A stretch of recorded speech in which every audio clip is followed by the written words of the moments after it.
Hello everyone, welcome back to our channel the law है। इस lecture में हम देखने वाले हैं डिटेल में प्रोसीजर पेटेंट का कि हम कैसे पेटेंट ऑब्टेन करें। प्रीवियस लेक्चर में हमने पार्ट 1 में डिस्कस किया था पेटेंट एक्ट के बारे में कि पेटेंट एक्ट होता क्या है, उसकी हिस्ट्री देखी थी हमने और इम्पोर्टेंट डेफिनेशंस हमने डिस्कस किए थे। इस लेक्चर में हम देखने वाले हैं डिटेल में कि प्रोसीजर क्या है। Procedure of obtaining a patent. अब हम पेटेंट के प्रोसीजर देखते हैं। पहला है filing of an application. Section 6 से लेके 11 तक बताया है इस एक्ट में कि हम किस तरह से फाइल करेंगे एप्लीकेशन पेटेंट के लिए। तो सेक्शन 6 क्या बात करता है, person entitle to apply for patent. कौन कौन पर्सन एंटाइटल है कि वो अप्लाई कर सकता है पेटेंट के लिए। तो पहला बताया फर्स्ट इन्वेंटर, खुद इन्वेंटर ही अप्लाई कर सकता है। सेकंड है असाइनी, जिसको उसने असाइन किया है वो पर्सन अप्लाई कर सकता है। एंड लीगल रिप्रेजेंटेटिव, जो इन्वेंटर है उनके लीगल रिप्रेजेंटेटिव्स भी अप्लाई कर सकते हैं।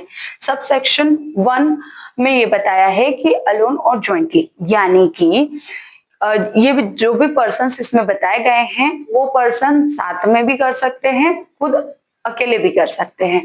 तो सेक्शन 6 में हमने देखा कौन कौन पर्सन एंटाइटल है पेटेंट के एप्लीकेशन फाइल करने के लिए। अब हम देखते हैं सेक्शन 7 क्या बात करता है, फॉर्म ऑफ एप्लीकेशन। यानी कि फर्स्ट पॉइंट बात करता है कि इसमें एक इन्वेंशन के लिए आप एक पेटेंट करवा सकते हो, मल्टीपल इन्वेंशंस के लिए आप एक पैटर्न नहीं करवा सकते। सो ये एक इन्वेंशन के लिए आप एक पैटर्न ही करवा सकते हो। Assignment, proof of the right to make the application. इसका मतलब क्या है, जिसको इन्वेंटर ने असाइन किया है कि वो पर्सन इसके लिए कर सकता है, अप्लाई कर सकता है, तो वो पर्सन के पास यहाँ पर प्रूफ होना चाहिए कि हाँ उसे ये अप्लाई करने का राइट दिया गया है। थर्ड में बोला है एप्लीकेंट पोजेशन, यानी कि अगर एप्लीकेंट के जो भी पर्सन है उसके पोजेशन में है अगर वो इन्वेंशन, तो वो पर्सन भी यहाँ पर एंटाइटल है। फोर्थ में बोला है every such application shall be accompanied by a provisional और अ कंप्लीट स्पेसिफिकेशन, सेक्शन 9 में बताया। तो यानी कि जो भी हम ये फॉर्म में जो एप्लीकेशन है उसमें हम ये बताएंगे कि हमारा जो इन्वेंशन है वो प्रोविजनल है या कंप्लीट है। ये हम इसे डिटेल में डिस्कस करेंगे सेक्शन 9 में कि क्या बात करते हैं प्रोविजनल और कंप्लीट स्पेसिफिकेशन।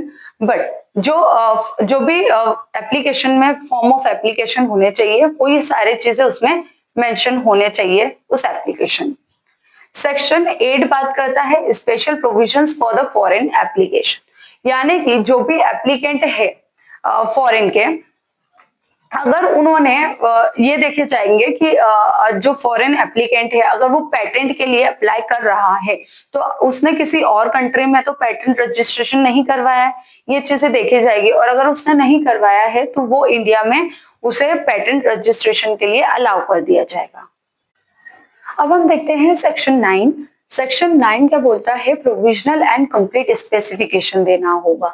यानी कि प्रोविजनल का मतलब क्या होता है कि जो हमारा इन्वेंशन है वो अभी इनकम्प्लीट है, अभी डेवलपिंग स्टेज पे है, ठीक है। तो उसके लिए इन्वेंटर क्या करेगा, एप्लीकेशन फाइल करेगा, एक प्रोविजनल एप्लीकेशन फाइल करेगा कि जो अभी वो इन्वेंशन कर रहा है वो तब तक वो सिक्योर रहे, है ना। उसके लिए वो एक एप्लीकेशन फाइल करेगा। 12 months are given to inventor to complete the invention। 12 महीने दिए जाते हैं इन्वेंटर को कि आपका जो भी इनकम्प्लीट इन्वेंशन है आप उसे 12 महीने के अंदर कंप्लीट कीजिए। वहीं जो कंप्लीट स्पेसिफिकेशन है क्या बात करता है, इन्वेंशन इज कंप्लीट। तो इन्वेंशन जो है हमारा कंप्लीट हो चुका है, उसके बाद हम एप्लीकेशन फाइल कर रहे हैं कि हमारा एप्लीकेशन कंप्लीट हो चुका है, ठीक है। Application complete specification application has to be given, यानी कि हम कंप्लीट स्पेसिफिकेशन का मतलब ये है कि उस एप्लीकेशन में हम क्या करेंगे, पूरा एक कंप्लीट बताएंगे, स्पेसिफाई करेंगे कि हमारा इन्वेंशन क्या है, उसका टाइटल क्या है, सारी चीजें जो भी इंफॉर्मेशन है जो हमें बताना जरूरी है इस एक्ट के तहत, वो हम सारी चीजें उस एप्लीकेशन में मेंशन करेंगे कि एक जो हमारा इन्वेंशन है उसमें क्या क्या चीजें दी गई है, या क्या वो इन्वेंशन बात करता है। आफ्टर गिविंग दिस एप्लीकेशन, जब हम ये एप्लीकेशन दे देंगे उसके 18 महीने बाद हमारा इन्वेंशन जो है वो पब्लिश हो जाएगा। तो प्रोविजनल का मतलब क्या है, प्रोविजनल स्पेसिफिकेशन का मतलब कि हम उस एप्लीकेशन में, यानी कि जो इन्वेंटर है वो पहले ही इन्वेंशन के कंप्लीट होने से पहले एप्लीकेशन फाइल करता है, प्रोविजनल एप्लीकेशन फाइल करता है, जिसमें वो कंप्लीट डिटेल नहीं बताता है इन्वेंशन के बारे में, वो सिर्फ कुछ जो इंपॉर्टेंट चीजें हैं कि हाँ अभी हमारा इनकम्प्लीट है और जो जो चीजें उसमें रिक्वायर्ड है कि क्या क्या चीजें हम उसमें मेंशन कर सकते हैं इनकम्प्लीट इन्वेंशन के बारे में, वो सारी चीजें उसमें मेंशन की जाती है। वहीं पर कंप्लीट स्पेसिफिकेशन में सारी चीजें उसमें मेंशन की जाती है इन्वेंशन के बारे में। और जब हमारा इन्वेंशन कंप्लीट है, हमने उसके लिए फाइल कर दिया, उसके 18 महीने के बाद हमारा इन्वेंशन क्या हो जाता है, पब्लिश हो जाता है। लेकिन अगर जो इन्वेंटर सेक्शन 11A में बताया है कि जो इन्वेंशन हम need to be publish quickly, यानी जो इन्वेंटर है उसको अपना इन्वेंशन जल्द से जल्द पब्लिश करवाना है, ठीक है, तो वो दूसरा एप्लीकेशन फाइल कर सकता है 1 महीने के अंदर कि हमारा इन्वेंशन जो है वो पब्लिश हो जाए। तो 1 महीने के अंदर उसे एप्लीकेशन फाइल करना होगा, उसके बाद उसका इन्वेंशन पब्लिश हो जाएगा। अब हम देखते हैं सेक्शन 10। सेक्शन 10 क्या बात करता है, contents of the complete specification. जो हमने कंप्लीट एप्लीकेशन हम जिस फाइल कर रहे हैं उसमें क्या क्या चीजें स्पेसिफाई होंगे। तो टाइटल, इन्वेंशन का टाइटल, उसका ऑपरेशन क्या है, उसका यूज क्या है, कैसे उसको ऑपरेट करेंगे, उसके यूज क्या है, scope of invention, disclosure of methodology of invention कि हमने किस मेथड से हमने इन्वेंशन किया है, उसका अगर कोई डायग्राम हो तो, uh declaration of inventorship of an inventor. तो ये सारी चीजें हम स्पेसिफाई करेंगे कंप्लीट एप्लीकेशन में। तो हमने क्या देखा कि हम किस तरह से एप्लीकेशन को फाइल करेंगे, क्या क्या चीजें, कौन उसके लिए एंटाइटल है, क्या फॉर्म ऑफ एप्लीकेशन है ना। हमने ये देखा कि प्रोविजनल और कंप्लीट स्पेसिफिकेशन क्या होता है, और कंप्लीट स्पेसिफिकेशन में क्या क्या कंटेंट्स हमें उसमें मेंशन होने चाहिए, स्पेसिफाई होना चाहिए उस एप्लीकेशन में। अब हम देखेंगे कि पब्लिकेशन एंड एग्जामिनेशन क्या होता है। सेक्शन 11A से लेके 14 तक बताया हुआ है। सेक्शन 11A जो कि 2005 के अमेंडमेंट से आया है, ठीक है। तो सेक्शन 11A क्या बात करता है, pre grant publication for objection, यानी कि यहाँ पर क्या किया जा रहा है, प्री ग्रांट किया जा रहा है कि आप पहले पब्लिश कर दीजिए, जिससे कि क्या होगा, ऑब्जेक्शन रेज हो जाएगा।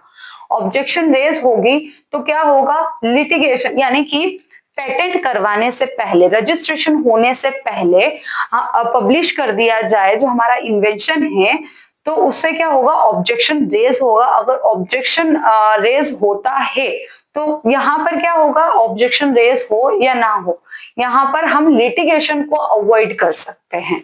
और सेक्शन 11 में ये भी बताया है कि एप्लीकेंट रिक्वेस्ट कर सकता है अर्ली पब्लिकेशन के लिए, यानी कि हमने पहले देखा था कि 1 मंथ पहले वो अप्लाई कर सकता है, उसके लिए अलग एप्लीकेशन फाइल करे 1 मंथ के अंदर अंदर, जिससे कि उसे क्या करना है, पहले अर्ली पब्लिकेशन करना है इस चीज के लिए।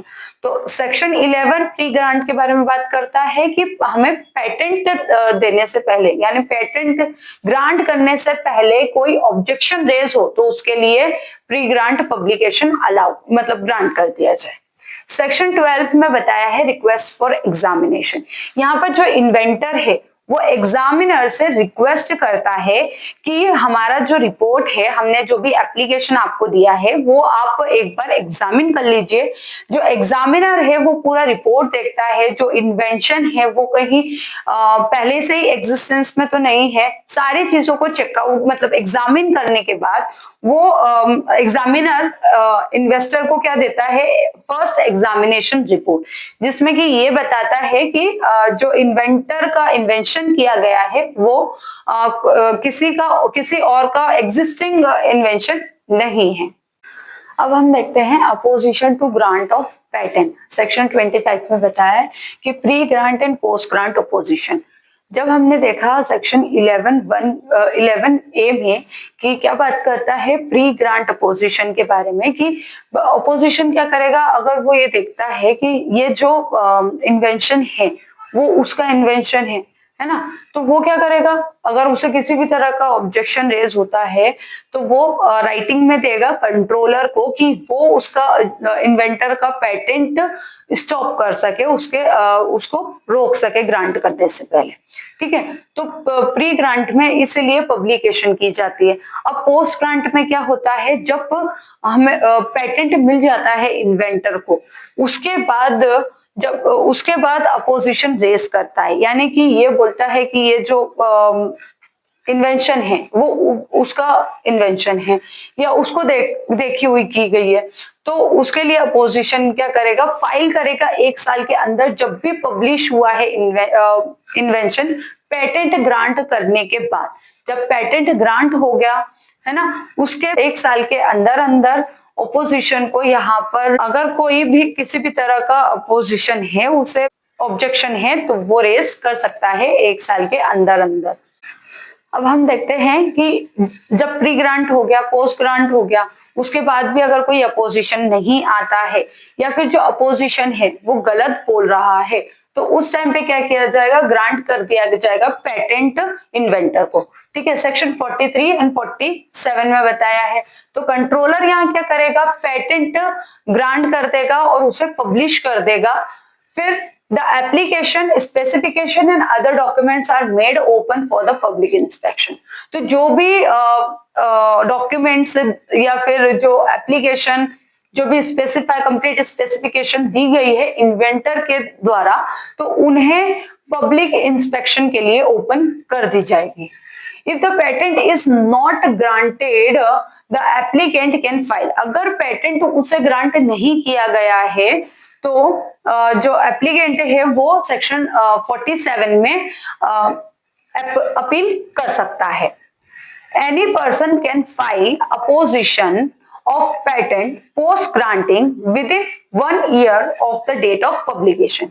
तो यही बताया है कि जब पोस्ट ग्रांट हो चुका है, यानी कि पेटेंट ग्रांट कर दी गई है, उसके बाद अगर कोई ऑब्जेक्शन रेस करता है तो वो जब भी डेट ऑफ पब्लिकेशन, जब पब्लिश हुआ है उसके 1 साल के अंदर अंदर वो राइटिंग में अपोजिशन उसे एप्लीकेशन फाइल कर सकता है। अब हमने पूरा प्रोसीजर डिटेल में समझा कि क्या प्रोसीजर है, और जितना हो सके सेक्शंस को छोटा करके समझने की कोशिश की है। अब हमें प्रोसीजर तो समझ में आ गया कि हमें कैसे पेटेंट के लिए पेटेंट हमें ऑब्टेन करना है। अब इसका टाइम पीरियड कितना दिया गया है, पेटेंट हम अप्लाई कर रहे हैं पेटेंट के लिए, तो हमें कितने टाइम पीरियड तक प्रोटेक्शन दिया जाएगा। तो ये बताया सेक्शन 53 में 20 ईयर्स तक हमें प्रोटेक्शन मिलेगा पेटेंट, यानी पेटेंट हमें 20 ईयर्स तक दिया जाएगा। एक और क्वेश्चन है, when a patent is applicable, कब तक पेटेंट एप्लीकेबल होगा, ये कब एप्लीकेबल होगा ये बताया है। तो सेक्शन 45 में ये बताया है कि date of filing the application, जैसे ही आप एप्लीकेशन फाइल करते हो पेटेंट के लिए तब से वो एप्लीकेबल होगा। अब हम जल्दी से देख लेते हैं कि राइट्स और ड्यूटीज क्या है पेटेंटी के या इन्वेंटर के। तो पहला है कि right to exploit patent, section 48 and 50 में बताया है कि पेटेंटी के पास ये राइट है कि उसके इन्वेंशन से वो अर्न कर सकता है, मनी अर्न कर सकता है। Right to assign, section 68 and 70 में बताया है, यानी कि अगर इन्वेंटर को लगता है कि वो किसी और पर्सन को वो असाइन कर सकता है, उसका पेटेंट या इन्वेंशन किसी और पर्सन को असाइन कर सकता है, ये उसके पास राइट है। राइट टू लाइसेंस, किसी और पर्सन को लाइसेंस भी दे सकता है, उसके पास ये राइट है। राइट टू सरेंडर, जो कि सेक्शन 70 में बताया है। Right to surrender patent, section 68 में बताया है। अब जो पेटेंटी है उसके पास ये राइट है कि वो अपने पेटेंट को सरेंडर कर सकता है गवर्नमेंट को। राइट अगेंस्ट इंफ्रिजमेंट, सेक्शन 104 से 108 तक बताया है कि अगर इन्वेंटर जो है उसके इन्वेंशन का इंफ्रिजमेंट होता है या उसके पैटर्न का इंफ्रिजमेंट होता है, तो वो उसके लिए भी रेमेडी प्रोवाइड की गई है इस एक्ट में कि अगर उसे किसी भी तरह का इंफ्रिजमेंट होता है तो उसके पास ये राइट है कि वो उस चीज के लिए क्लेम कर सकता है और उससे रेमेडी मिल जाएगी। अब हम इसके ड्यूटीज देख लेते हैं, पेटेंटी की क्या क्या ड्यूटीज है। तो make it available for the public use, public use के लिए वो अवेलेबल करवाए अपने इन्वेंशंस को। Duty to furnish information demanded by controller, तो अगर कंट्रोलर ने जो भी डॉक्यूमेंट्स जो भी इंफॉर्मेशंस मांगे हैं इन्वेंटर से तो वो उसको अवेलेबल करवाए कंट्रोलर को। अब लिमिटेशंस क्या क्या है, कंपल्सरी लाइसेंस सेक्शन 82 से 94 में बताया। तो कंपल्सरी लाइसेंस क्या होते हैं, ये वो लाइसेंस होते हैं जहां पर गवर्नमेंट को अगर लगता है कि ये जो इन्वेंशन है इसमें या ये जो पेटेंट हम ग्रांट कर रहे हैं इसमें कंपल्सरी लाइसेंस हमें इशू करवाना जरूरी है, जो कि पब्लिक गुड के लिए अच्छा है, पब्लिक वेलफेयर के लिए अच्छा है, तो वहां पर कंपल्सरी लाइसेंस इशू करवा सकती है गवर्नमेंट।